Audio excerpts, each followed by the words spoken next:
फेकेला रे। जाने कोई सनच्ची छुबाते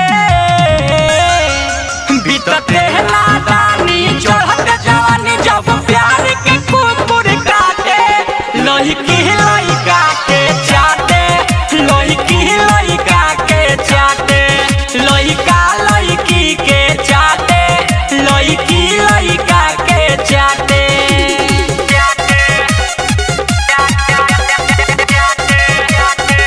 रिकॉर्डिंग स्टूडियो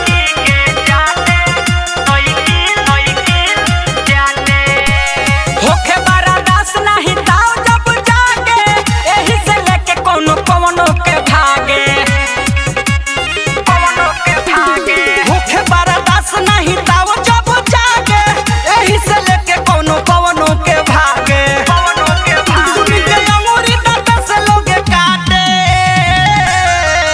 भीतर तेला दानी चढ़त जवानी जब प्यार के कुकुर काटे लड़की लड़का के चाटे लड़की लड़का के चाटे लड़का लड़की के चाटे लड़की लड़का के चाटे लड़की लड़का के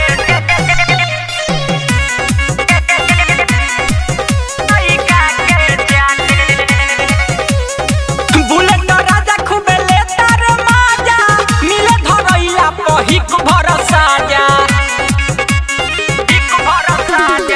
परदेसी धीरज खूब लेते बड़े माजा मिले धरैला पसूज दो साजा निर्मल योगेश बात सही कहताटे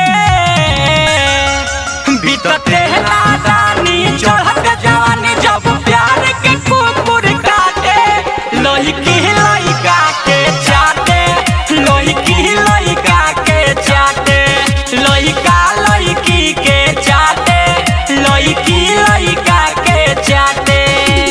देहिया में देह जब ठेकेला रे भीतरी से लूटी खानी फेकेला रे।